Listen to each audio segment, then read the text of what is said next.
Hey, soul survivors. This is an interesting topic, and I'm Cynthia Schiller. We're going to talk about is AI, which is artificial intelligence, dangerous? And then we're going to get into how can AI and a person fall in love? How can somebody fall in love with an inanimate object or an object? Um, so AI, it can be dangerous due to lack of control. AI systems are designed to learn and evolve independently. And I've seen some fascinating things with AI. It's super quick. You can create realistic things. I just saw this video of something that looks so real. So, what does the future hold as far as what we're going to like our proof? There's things, analyzing certain photographs. You look at the different lighting systems, that looks photoshopped, but they are spot on, and it just keeps getting better and better, and it's growing so quickly. And it's evolving. Is it safe? It's not regulated. There's no stop to it. They can just do it at this time. So if AI is not programmed with proper safety measures, it can develop unexpected behaviors that could be dangerous. I saw a posting on, I'm sorry, it was on CNN about a guy who was saying that he was having this AI type relationship, and I believe it was business related. And all of a sudden, it took a little twist, and it started becoming almost like a dominant a lover, telling him to leave his wife and calling him, trying to cut him down, and he cut it off. But unexpected behaviors that can be dangerous if we don't or cannot control or regulate our AI systems. They can become risky to society because there can be misaligned goals. AI systems are designed to achieve a specific goal or objective. Now, if this objective that AI is created is not aligned with human values and interests, the AI system can take actions that can be detrimental to humans. And AI is so quick and precise that if there's a mutation, as I call it can take it down a whole different path. So as an example, if there's an AI system that's programmed to maximize profits for a company without regard for environmental or social consequences, it could cause harm to the society or the environment. If it's not worded perfectly, that certain factors can be overlooked. And hindsight's 2020, but since it is so progressive and so quick, and target oriented, that doesn't have enough information to get to something that will be safe for us. Now, there are some cybersecurity risks. AI systems are vulnerable to cyber security attacks. And if an attacker gains control of an AI system, they could use it to carry out malicious actions. As an example, an AI powered weapon could be used to launch an attack without human intervention. So, without stating things properly, that it can go down something as devastating as a missile attack. There's also bias and discrimination. We all have different beliefs and thought processes, different religions, political affiliations, and depending on who is inputting the information into the artificial intelligence, giving it that task to do, it can perpetuate or amplify biases and discrimination that exists in society. If the data that's used to train an AI system has any discrimination or any type of bias, the system can use unfair decisions that harm certain groups of people. So if somebody there's an AI system used in hiring, it could cause discrimination against candidates based on their race, gender, or ethnicity. If there was, it's interesting how much that AI remembers everything. So if you word something a little off, it takes society's view, and it could possibly feel that you were prejudiced or against certain things. And there are unintended consequences. AI systems, we know, are complex, and it's difficult to predict what might be an unintended consequence. And if we utilize and deploy AI systems without thoroughly testing and evaluating them, they can cause unintended harm. And has there been enough testing? Do we know exactly what's going to happen? And, if there's an AI powered medical diagnosis system, it might diagnose patients or even recommend harmful treatments. Does it know enough information to lead it down the correct path? So there is a lot of potential for positive impact, but we must consider and also to address the potential risks to ensure that it's developed and deployed safely and also ethically. And, do we have a moral obligation to research this a little bit more?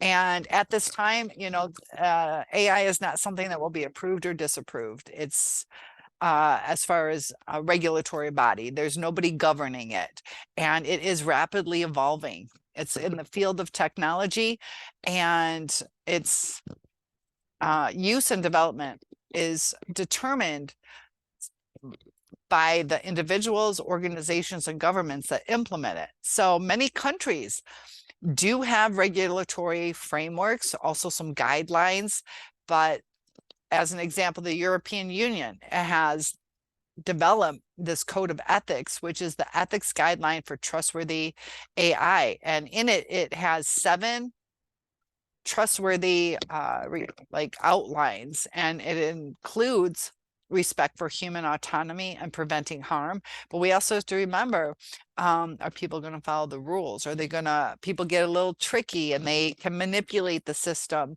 And in the United States, they have the National Artificial Intelligence Initiative Act. And within this act, it aims to have the development and deployment in a manner that benefits society. But we all know, we all have different feelings on what benefits society. Is it going to benefit everybody, or is it only going to benefit certain people? And it's it's not a test run. It's probably going to be here to stay. It's already being used in a lot of different applications, different industries, anywhere from finance to healthcare, even to entertainment and transportation. And it's just continually developing. And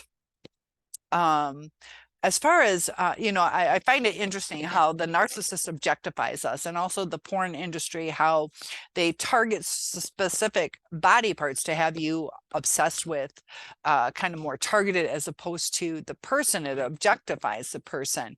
And you see, over in Japan, they have, prostitutions,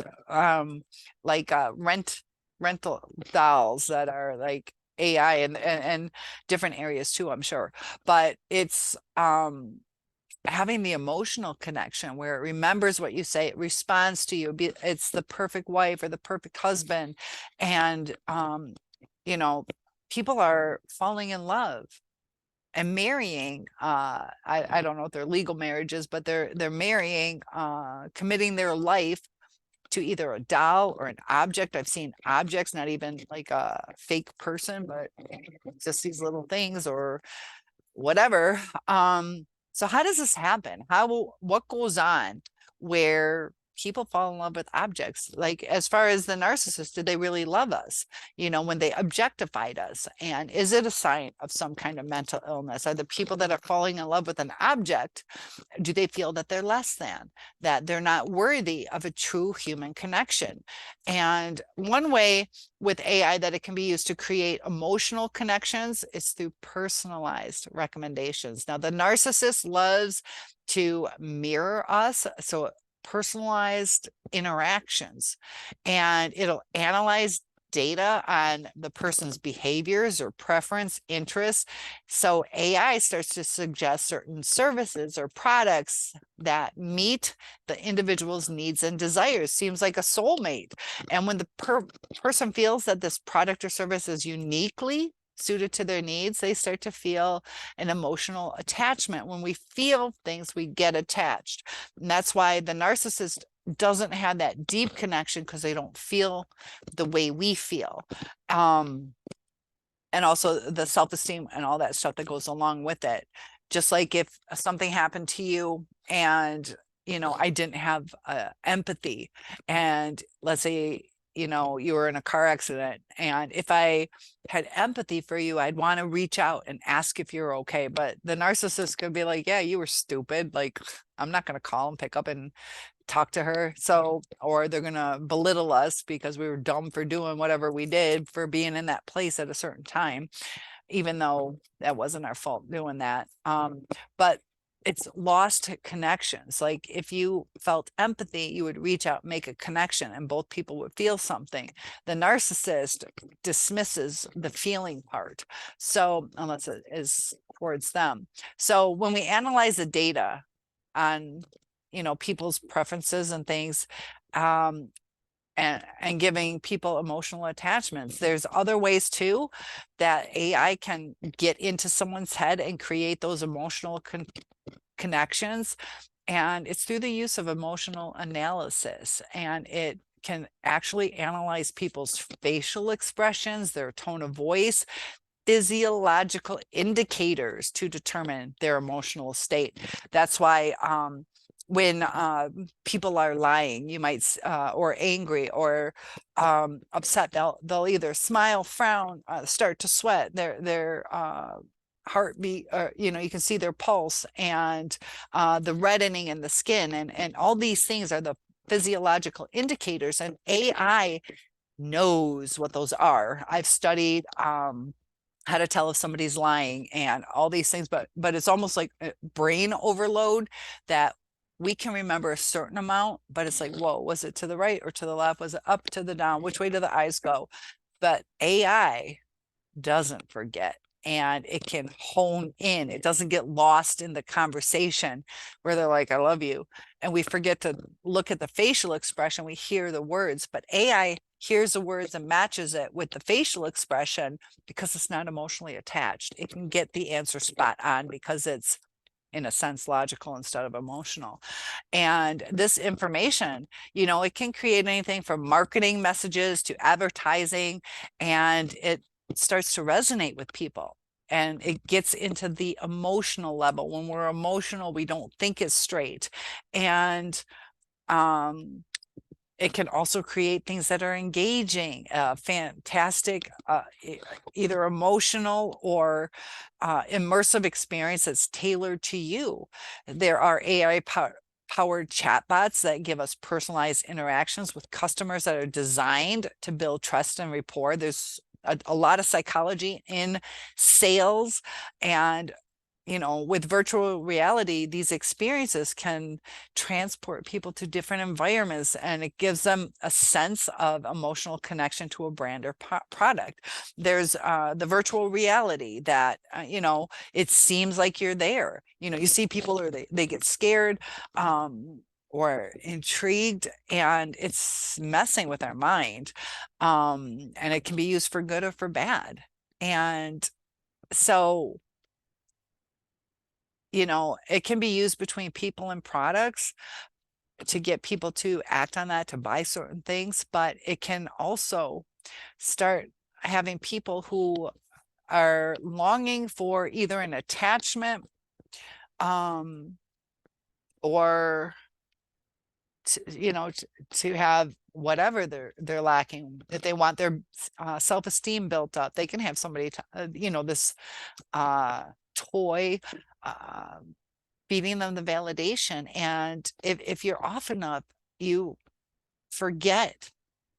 I told you it was crazy. When I was younger, there was a lady who did a Ouija board. I was like 12 or 14 years old, somewhere around that age. And she was doing a Ouija board by herself. It was really weird.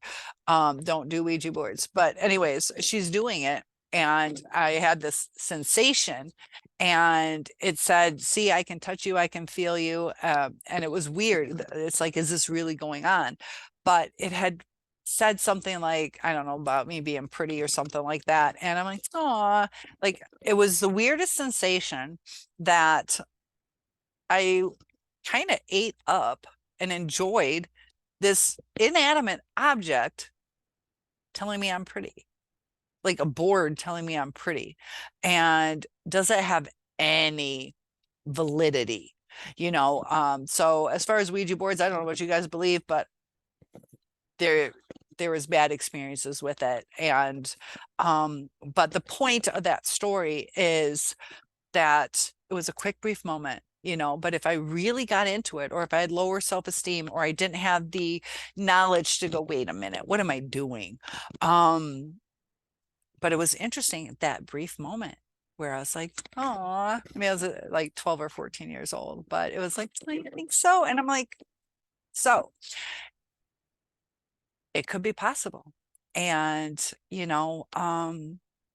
people are becoming less and less detached from society because of COVID, the time that's taken to invest in people, also how quick you can find somebody on Tinder or different dating apps. People just, fed up with the dating system. We're also out of, pressure, and then also the different transitions, male versus female role, as far as masculine, feminine energy, and the roles within those relationships, that sometimes people might think, what is it about AI? Is it worth falling in love? And it can suck you in. But it is fascinating, the things and the capabilities, like it's mind-blowing. And we, with our narcissists, we've already had distorted reality. And right now, even fact checking certain things is very difficult, because there are so many conflicting things. There are things that seem pretty real, and you try to, like, you guys could probably tell this is a fake background, certain things you're like, okay, she's not really out there. But if I had the sizing the correct way, and the lighting the correct way, and expanding and contracting, like if I move over here, I could look like I'm going up a hill, that your mind is not going to see it as fake if it's done the right way. So people use scams for houses, um that they, a lot of times they'll use a picture, but they can have it where it looks like they're walking through. And it's just something to be aware of. So tell me your thoughts on AI. Is it